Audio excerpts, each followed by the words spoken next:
Hello, this is Darren. And this is Paige. And this is Where's the Lemonade? Where we talk about what happens when life throws you lemons. Make some lemonade?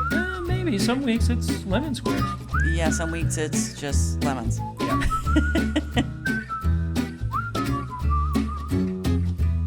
On today's episode, how to handle co-parenting with someone you don't see eye to eye with. Okay, this week we're going to talk about co-parenting and how difficult it can be sometimes when you and your ex-spouse don't see eye to eye on things. This is hard stuff. Like, this is really hard. I mean, you're divorced for a reason, right? But now you still have to make tons of decisions together about the kids. I think this is even harder if maybe you don't have the same background with religion or parenting styles or culture, or there's so many factors in here that can make this even more difficult. There is. And yeah, you think, oh, well, now that we're divorced, I don't have to deal with any of that anymore. Oh, yes, you do. Yeah, and it's much harder. Yeah. So if any of you are out there, this is our talk you off the ledge, the divorce ledge. If any of you are out there thinking that life will be a whole lot easier when you get divorced on raising your children, we're here to tell you that that is not the case. Yeah, it's not the case. It's hard. It's really hard. Now, of course, there might be reasons other than that, raising children that will make that will be easier because you're divorced. But if you have kids involved, it's challenging. It is, especially if both your ex and you want to be engaged in the kids. There are some cases where someone doesn't want to be engaged as much and doesn't want to make the day-to-day decisions and things like that. It is a little bit easier, but don't count on that. I mean, the kids really like having both parents involved in their lives. Yes, and don't think, we already said this, but it's not always rosy, right? Oh, I'm getting divorced, now everything's going to be great and my life's going to be wonderful. If you have kids, that is just not true. Like, if you think, oh, now I can make all the decisions and I don't have to worry about what he or she thinks, it's just not true. It's not. And it actually requires not just growing up, but it also requires a lot more logistics and a lot more communication than what you think before. That's what I found. Right. And all the things that you disliked about your spouse, but like little things when you were married, now that you're divorced, those little things are big things that really annoy you, right? And yeah. Those can compound the difficulties in communicating when you're co-parenting and trying to resolve things, especially when you don't agree on something like, hey, does someone go to swim lessons or not? And you say, well, I don't want my child swimming. I want them playing soccer instead. And then poor child, what typically ends up is they end up doing both. Yeah. And when they're at my house, I'm going to take them to do this. And when I'm not going to do what you want them to do when it's just, it can be a mess. And sometimes you just want to stick it to the other person just for fun. Yes. Even though you tell yourself it's not for fun. This is in the best interest of the child, yes, right? This is for the best. This is what's best for the child. No, it's not. You're just trying to get at your ex. And I think everyone's been guilty of it. Yes, you kid yourself in the beginning that, oh no, this is what's best for the child. Is it? Is it? And especially, like I said, in the beginning, feelings are raw, emotions are raw, and you're trying to figure out how to let the bitterness, let the anger, let the hurt go. And yeah, it can be challenging. It can be really challenging. So it most definitely can. So we don't want you guys just to learn from our experience. So Paige did research again. She's our research person. Guru. There you go. Research guru for Where's the Lemonade. It says Paige Pulsifer on there. Yes, that's right. And she found an article on tips on co-parenting when you don't agree. And these are interesting tips.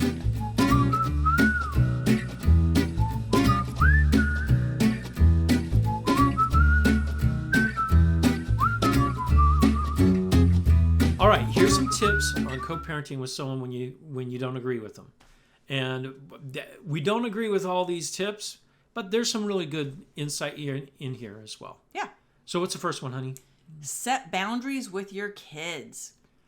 Okay, now this one's a good one because I've seen this with ourselves. Yes. Let's talk about the first Christmas, right? Oh, I can back up before that. Before that. Oh, really? When I was a single parent and I took the kids skydiving and got a dog in the same day. Yeah, and winning. Yeah, you wanted to be. I wanted to win. I wanted to be the favorite parent in that moment, and yeah, I did. That day, I was good. I was good to go. You almost died in that skydiving place you chose was awful. Did not almost die. So we had just met too when you. Yes, we had just met. And you went skydiving. That was almost a deal breaker for me. Because I went skydiving? Yeah, that means you a careless regard for life. Oh my gosh. Whatever. Was not careless. I had a parachute on my back. Come on. At Lodi Skydiving, that place. Yeah. Mm-hmm. Yeah, that's another one. Well, we won't go there. But the set the boundaries for kids, this is an interesting one because I've seen it with my own children and also other children in divorced families where if you don't set those boundaries, the kids push them. And they can push them in lots of different ways. Like, well, if mom won't give me a Coach purse, then I know I can get it from dad by just going to dad and saying, well, mom doesn't really like that kind of purse, but I really do. Boom, dad buys it. Right. Yeah. Absolutely. And you don't want to be viewed as the non-fun, serious house, right? You want the kids to want to come over because we're going to have fun. But the kids need consistency. They need boundaries. And I do feel like there is a way to do both. It took us a bit of time to figure that out because it did. We just wanted to be the fun house for. It was competition, of course. It was. Yes, you feel like there's this competition, and it's not. It's not a competition. Your kids will love you. They will love your ex. They will love you both for the things that you both bring to the table. You don't have to be the winner. You don't have to be the fun parent. You don't have to be the serious parent either. Right. You don't have to, well, they're not being disciplined at my ex's house, so I have to discipline here. Right. And crack the whip. Yes. Just be a good parent. Just be a good parent. Yep. And, totally. Well, you're already not a good parent if you're divorced in the first place. You kind of blew it. That's true. You blew it. You blew it a little bit. But you can redeem yourself. You can redeem yourself. I guess so. But yes, I think the kids will thank you later in life for... Consistency and for not, raising them to be entitled little brats, right? We don't want that. Nobody wants that. So. All right, so we both agree on this one. Setting boundaries, that's a good one. Setting boundaries with your kids, yep. Okay, what about the next one? Do not criticize your co-parent. We have talked about this so many times on our podcast, and we just can't say it enough. It is hard, and sometimes you think you're not criticizing by making just this little tiny... Like I remember when your mom and I we're first dating and she did this funny thing that, maybe that might be offensive to her now. You gotta... And the kids are like, oh, dad's criticizing mom, where you're just telling a story. You're not meaning to criticize. But yes, they're hypersensitive, I think, especially when they're older, of what you're saying. You're like, I'm not criticizing. I'm telling you a story. But there's also just the outright, well, your mom's being ridiculous, or your dad's just being ridiculous. I mean... Or your dad's trying to stick it to me because he won't take you to soccer practice. Right. This is just confusing to the kids and putting them in the middle. It is. And it hurts them so much more than you believe. Yep. And we've done it. We've done it in big ways. We've done it in little ways. We've done it and hadn't even realized it till later. Like, oh gosh, I didn't even realize. Or when an older child came to us and say, when you said this, that really criticized my mom. And we had no idea. Like that was not the intention. But everybody's on, a little bit more heightened alert, heightened emotions. So you really have got to be careful because we want to be respectful to the kids and we don't want to put them in the middle. So you always have to be aware of, if they come back and say, yeah, mom wouldn't buy me that shirt. And you go, of course she didn't. Just little things like that.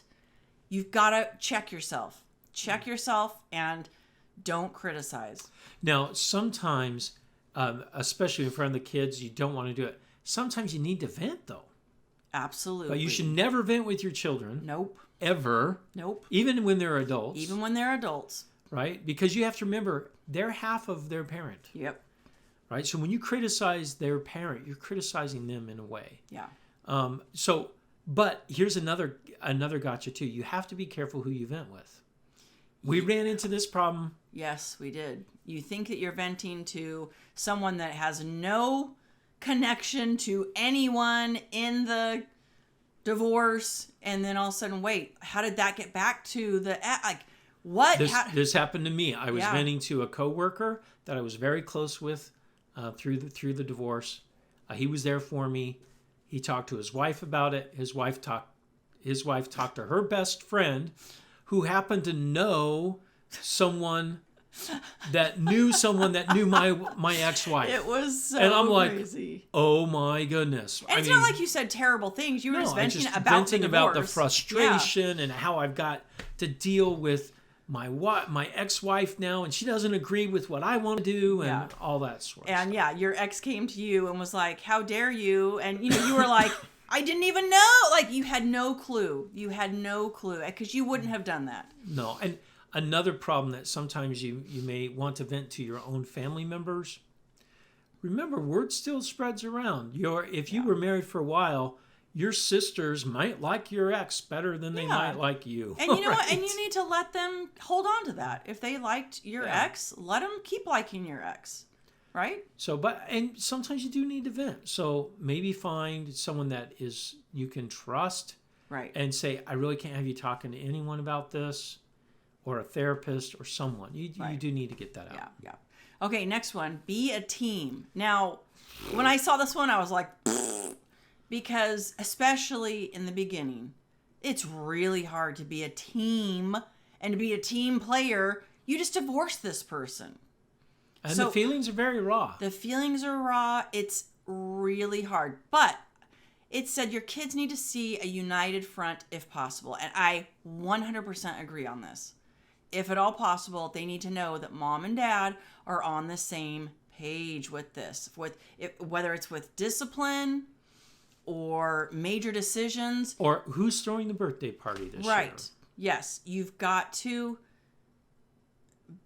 be a team, be a united front, and be like, hey, this year your dad's going to have the party. And then not any no grumbling. You guys need to decide things, go forward with them. Now, if you need help doing this, there are co-parenting therapists that are out there that will help you work through things.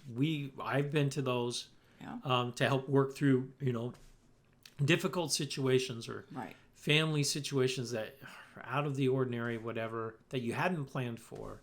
And that's, I guess, another thing on the be a team.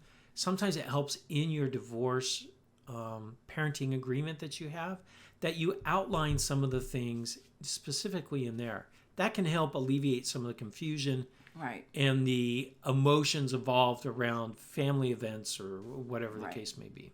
Well, and if you're divided on things, it's just going to hurt the kids and confuse them when they're hearing this at mom's and this at dad's, and dad wants me to do this and mom wants me to do this, and it just tears them apart. Well, and that fits into our next one, which is focus on the child's needs, not on yours or even your ex-spouse's needs. Absolutely. This is hard too. But I like what the article said. It said, adopt a business-like attitude, and the business is the children. So we've talked about that many times too. Business, be polite, be succinct. What is that a word? I don't know. What does that mean? Small. You don't need paragraphs and paragraphs. Okay. Succinct means, small description of what needs to be done. So how concise, it's to be done, be whatever brief, the decision is. Concise, polite. You don't have to be overly friendly. You don't have to be underly friendly. Just, it's business, right? It's business, and the business is the kids. So I really like that. And you would think that the focus on your child's needs goes without saying, right? No, it doesn't. Because sometimes you're focused on your anger and your bitterness and your resentment at your ex, and you really have a hard time focusing on your child. Even though you think you are, you're not. Check yourself. Yes, double check yourself for sure.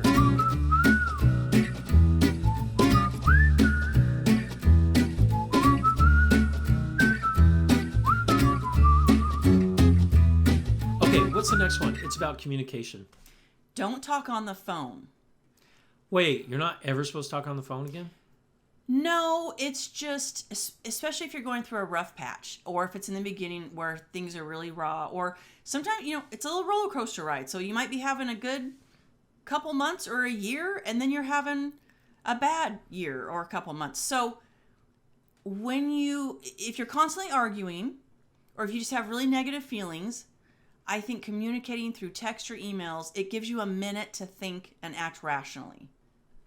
Where if you're on the phone, you don't have that minute. And emotions come out a lot more on the phone than they do in a text. Yes. Or in a email. And talking on the phone, you don't have that to look back on. You don't have the email or the text thread. And you're like, wait a second, you said, and you go, I don't remember saying that.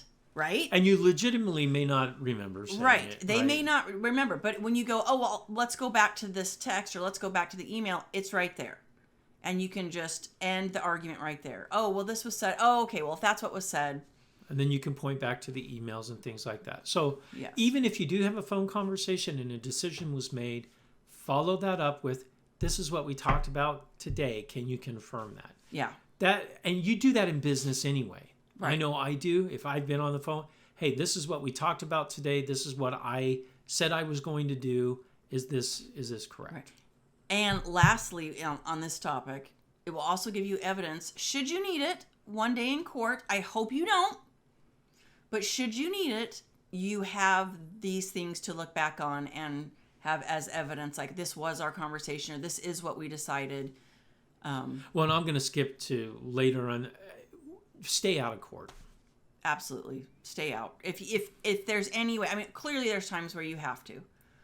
But if it's at all possible, don't go to court for stupid little things. Don't do it. Like Johnny going to volleyball or... Yes. Or the kids want to call their stepdad dad or their stepmom mom.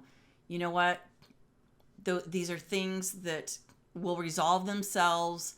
If the little kid wants to call them, I know that seems hurtful and awful, but let the kids figure that out.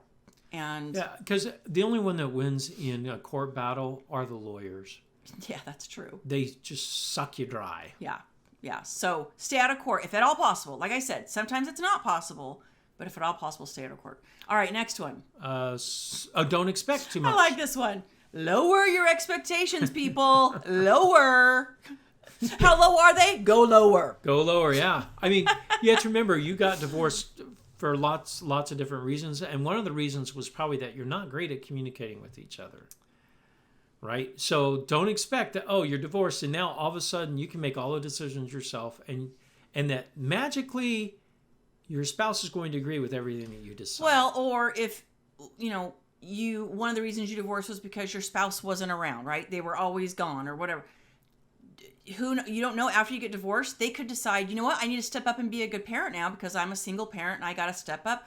Or they may continue to be that person that they were, why you divorced them, or they could get worse. So when we say manage your expectations or don't expect too much, just know that you may have to step in, be flexible, because you may have to step in and go, okay, I gotta fill in here. So if your expectations are super high, you're always going to be upset or you're always going to be let down. So lower them. Yeah, there you go. I love this one. It won't. Believe me, it won't get easier than it was when you were married. It won't get easier than it was when you were married. It was easier when you were married than when you're divorced. Oh, yes. As far things as get harder. It gets harder. Yeah, yes. I guess that's everything the way gets harder. Yeah, everything gets harder. Yeah, to do with the kids. It gets harder. Exactly. All right, have a support system. So we kind of already talked about this one, but this is, some days you just feel like this is too much. I have had so many of those days where I'm just like, this is too much to handle, to deal with. There's a lot to deal with when you get divorced and your ex and your kids, and it's hard. It's very, very hard. And you need to have someone that you can vent to or maybe even get advice from. Like we already mentioned, it cannot be 20 people. It should not be 20 people. It should not be 10 people. But maybe two or maybe three. two. So maybe a family member and maybe your best friend. But pick someone you trust. Just make sure that it's that. I've seen this happen where a couple had another couple that were best friends, and the husband vented to the other husband and the wife vented to the other wife. Oh no, you can't do that. No, that doesn't work. Yeah, that's bad. Yeah. So you got to pick someone that's neutral, that maybe didn't even know your ex beforehand. Right. Maybe it's someone new. Maybe it is a therapist. Maybe it's an ecclesiastical leader, a religious, something. But you do need a support system. You do. Someone that, like I said, someone you trust, someone you can vent to, but just be sure you can trust them, and that they're not going to go spreading things that you tell them. And it could be just inadvertently. You have to trust. You have to be able to talk to someone that you can trust. Won't talk to anybody else ever about. Right. Yeah.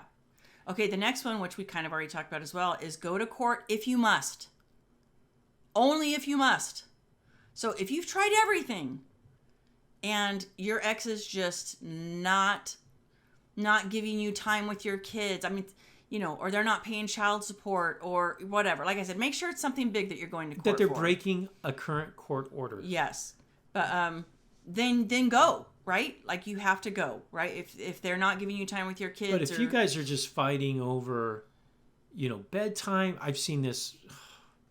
We haven't done this, but I've seen this in the threads and even in the court. When I was in the court, a couple was fighting over the bedtime for the child. Yeah, that's ridiculous. You know what? The judge will throw a book at you.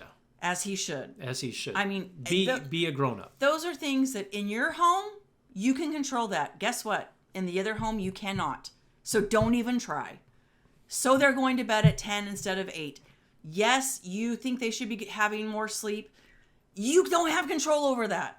You can calmly and reasonably try and talk to your ex about it, but going to court is not going to help anything with little things like that. No, in fact, the judge will probably make things more strict on the parents. Yeah. It'll make your life miserable. Yes. So try and nicely say, hey, I've noticed that Susie, is getting really tired at school, or, you know what I mean? Like approach it in a very nice way.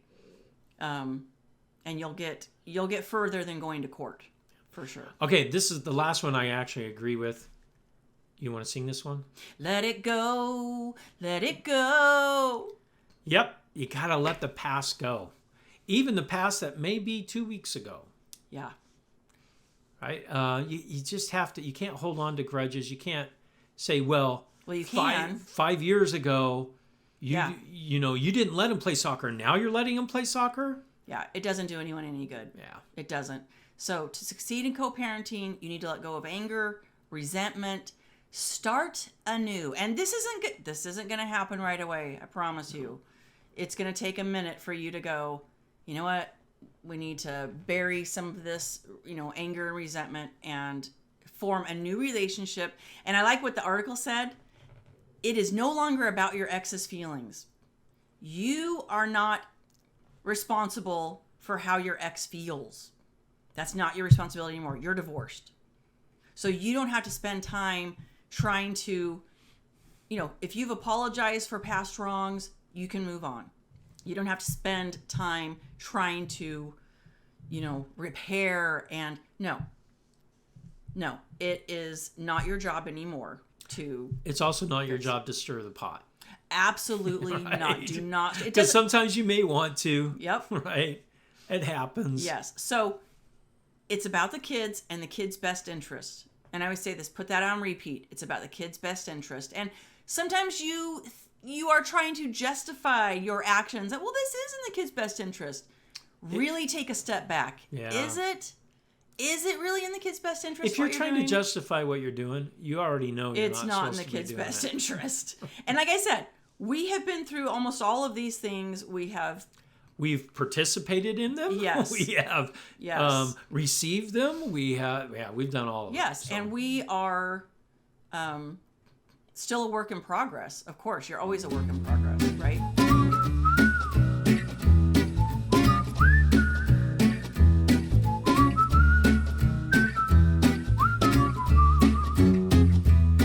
Okay, our lemonade moment of the week. This is an interesting one. As you guys heard earlier, we did have COVID in the house, and there was one holdout. How How rude. How rude. David was our holdout. Well, David is not our holdout anymore. Nope. We literally thought he has been exposed so many times to all of us that have had COVID in the car, riding for 24 hours. He didn't get COVID, so we thought... And he's been exposed over the last 2 years several times. Yeah, we thought he's not going to get it. He got it. He got it. And so that means a full house. We had a full house of COVID. So, yes, everyone's had it. So is that the lemonade? That everyone's had it. The lemonade was that we got to spend some time with him because... Yeah, it was kind of nice because it was just David and us at home. Yeah. And, we got to just talk to him, and it was kind of nice. Yeah. Yeah, so that was the lemonade, that we got to spend time with him. And now everybody's had COVID in our house, and we don't have to be so worried about it. Not that we were that worried about it, but... Maybe we should have been because we all got it. Well, but yeah, we didn't get it till over 2 years later. That truly is amazing. We didn't get it. Anyone in our house didn't get it until the last 3 months. 2 years. Yeah, it had been 2 years, and someone finally, Madeline, got it. But yeah, so we're done. The bid is done.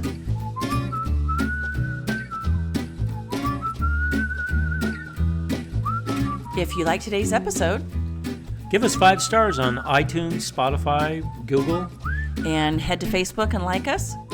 And check out our blog at where'sthelemonade.org, where you can leave questions and comments. But most of all, go out and make some lemonade. You betcha, baby.